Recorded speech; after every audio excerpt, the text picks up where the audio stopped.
Yeah, I'm gonna do a video soon. Oh, I guess I'll do it right now. Welcome to test, ladies and gentlemen. I appreciate you guys very much for stopping by. So you guys know we got the Crunchlabs Masters going on.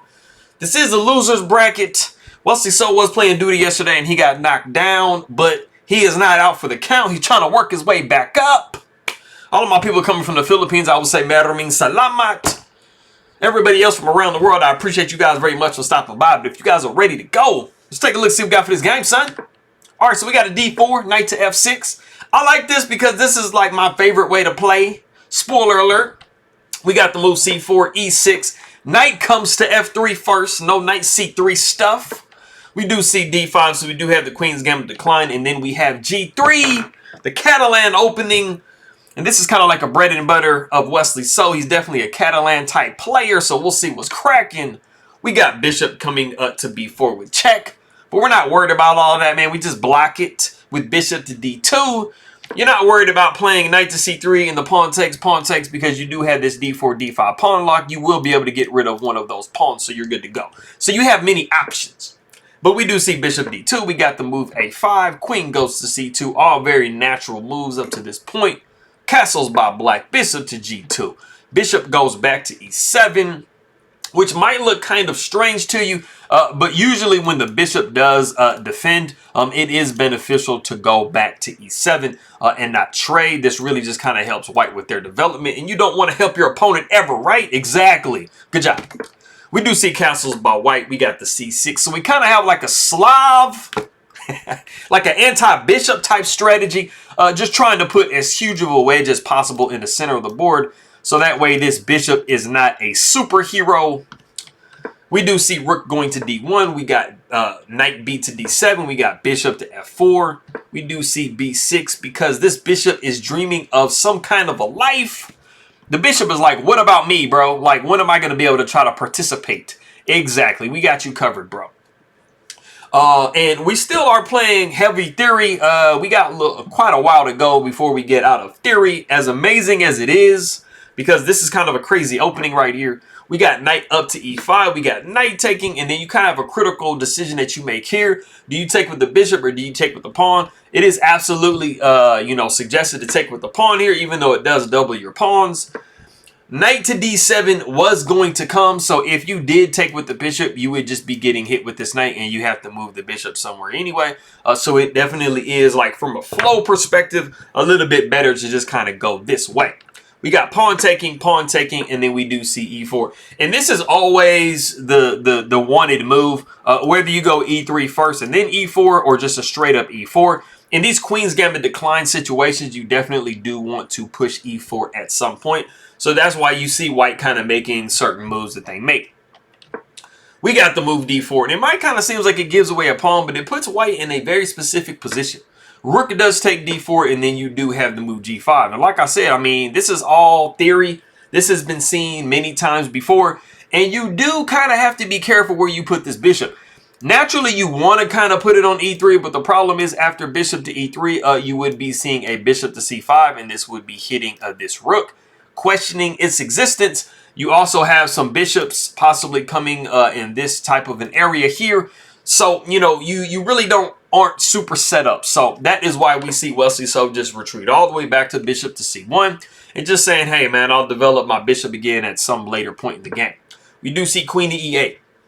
And we have just unpinned from this situation. So now knight takes E5 is live.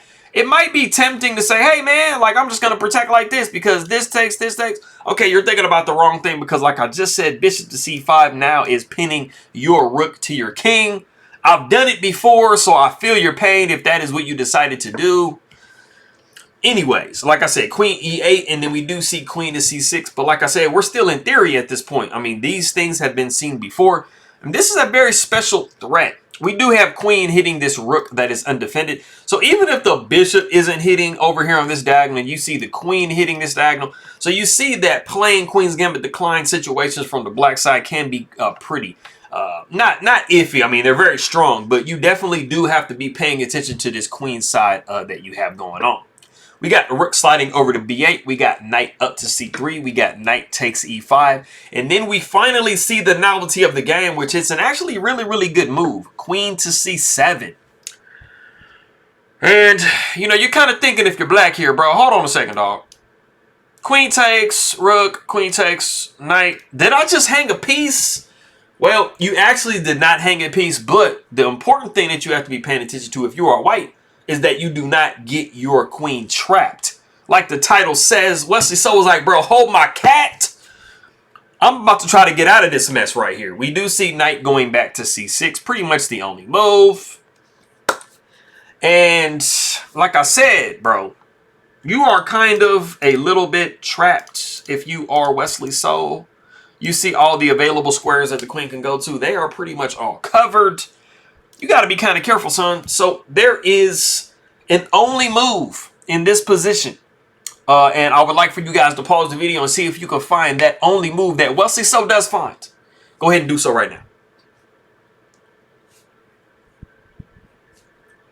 Okay, cool. So I'm going to be honest with you, man. If you saw the game, don't cheat. If you didn't see this game and you are just kind of just guessing the move just from like the depths of your brain, I don't really feel like anybody's going to get this move because it just kind of doesn't. It makes sense, but from like a superpositional, like super craziness perspective, I think most people are just going to say, hey, man, I'm going to go rook to c4. And I mean, we're just going to double hit this knight, right? I mean, I'm just winning some material, right? Well, you wouldn't be after the bishop is here. So even if you guessed rook to c4, which would kind of be like an alternate move in this position, you would still have to find this idea that I'm trying to get you guys to talk about right now. And that move is e5. It might look kind of strange. You're like, wait a minute. I'm just going to hang my rook? Well, I mean, if the knight takes here, you take here. And, I mean, you're eyeing this pawn. This bishop is still reigning supreme. So you pretty much still kind of have a really solid hold on the position. But, like I said, even if you did decide to go rook to c4 after we see bishop to d7, you still have to find e5. That is, so the idea is kind of what's most important here that I'm looking for. But like I said, we did see the move e5, and this is opening up the bishop. It's also making it to where this bishop can't quite come and like trap this queen. Because like I said, your queen really was kind of running out of real estate, homie. But you know, Wesley So said, hold my cat, I got you. We're going to be good to go. We do see bishop to b7 right here. We got rook sliding over to c4 now. At this point, and I mean, everything has kind of unraveled like it needs to be. We do kind of have a possibility maybe of hitting this pawn, but you do kind of have to move this rook out of the way. So we do see some developments coming up. We got bishop to c5. This is disconnecting the rook and the queen and the bishop from hitting this knight. But we do hang bishop takes g5 in the process. So at the time that it was played, g5 was actually a very nice idea, and it had been played a couple of times before. But because the bishop moved and the position really kind of came dire for black, you did kind of have to part with that pawn. So it's, I mean, basically, if you can kind of take advantage of all this openness around this king, you will be good to go if you're Wesley So. We do see queen going to c8. We got bishop up to f6. And it might kind of seem like, hold on, bro. Did I just hang my queen?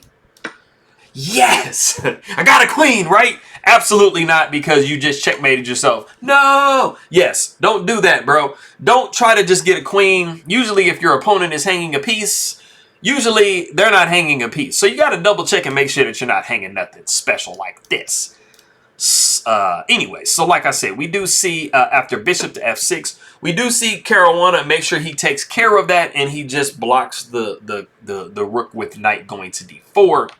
We got queen taking, rook f taking c8, and then we do see bishop taking, rook taking, and then we do see the rook sliding over to d1. We are absolutely taking advantage of this pin right here, and that would also be checkmate as well. So we do have to kind of block all of that stuff from going on. So we do see rook to d7. King goes up to g2. It wasn't super duper live, but you do kind of have to be careful of a knight going to f3 with check. It can, in some situations, hang this rook that you have on d1. So we just see king to g2. I mean, you can never play too careful, really. We got rook c to c7. We got knight up to e4. Rook goes down to d5. We got the bishop going to g5, clearing this f6 square. We do have a possible fork incoming, so you got to be wary of that. So we do see king to g7. We got knight to f6 anyways. And it is really conveniently hitting this rook. But also what it's doing is it's preparing for a possible fork right here. So there are many, many threats in a position if you are on Fabiano Caruana's side of the board. So we do see king going to g6, and we got bishop down to e3. And it is in this position that Caruana resigns the game. Like I said, basically every time Wesley So was making a move, he was creating threats. You have very real issues in this position. This rook is absolutely hanging. You are, after all of these trades going on, hanging this rook. Like I said, this rook is hanging right here again and again.